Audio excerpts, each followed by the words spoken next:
அயோத்தியா நகரத்தை பற்றி கேள்விப்பட்டிருக்கோமா? அந்த அயோத்தியா நகரத்தை தான் குறிப்பிடுறேன் இங்கே. என்ன காரணம் தெரியுமா?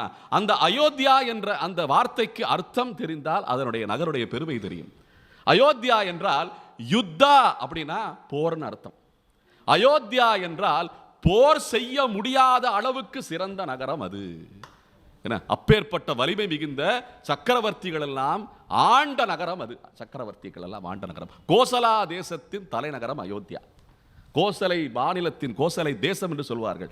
அதனுடைய தலைநகரமாக விளங்கிய அயோத்தியா. அதை யாரும் ஜெயிக்கவே முடியாதாம். அவங்களும் அவசியம் இல்லாம போய் மற்றவங்களோட போய் அந்த நாட்டை பிடிக்கணும் இந்த நாட்டை பிடிக்கணும்னு போக மாட்டாங்களாம்.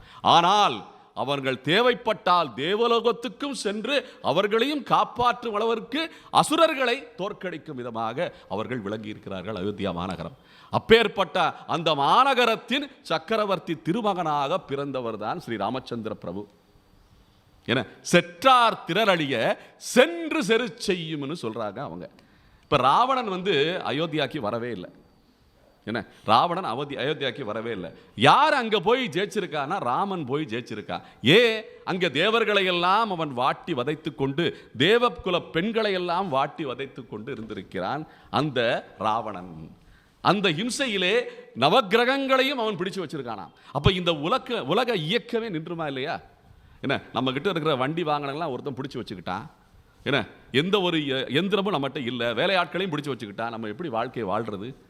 நம்மகிட்ட இருக்கிற முக்கியமாக நம்மகிட்ட இருக்கிற ஞானத்தை எல்லாம் ஒருத்தன் பிடிச்சி வச்சுக்கிட்டான். நமக்கு அறிவே இல்லாமல் போயிடுச்சு.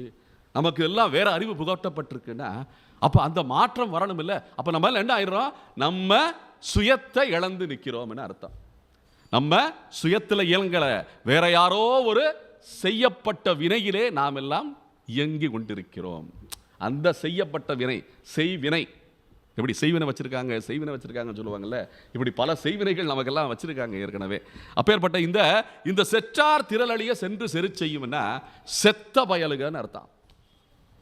என்ன, அவங்க எல்லாம் செத்த பயலு. என்னடா நம்ம வழக்கில் சொல்லுவோம், செத்த பாம்பை வேணா அடிப்பானா சொல்லுவோமா இல்லையா?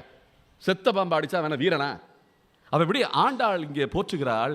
என்ன, செற்றார் திரளிய சென்று செரு செய்யும் சொல்லி குற்றமின்றல் இல்லாத கோவலர்தம் பொற்கொடியேன்னு சொல்றார். இந்த ஆயர் குலத்தை போற்றும் விதமாக நந்தகோபாலனை போற்றுகிறாள். அவங்கெல்லாம் எப்படின்னா, ஒரு படை அங்க திரண்டுகிட்டு இருக்கு. ஏன்னா எதிரி படை ஒன்று ஒரு விதேச மக்கள் நம்மளை தோக்கடிக்கணும்னு ஒரு வியூகம் செஞ்சுட்டு இருக்காங்கன்னு தெரிஞ்சாலே அங்க போய் அவனை அடிச்சிருவாங்களாம்.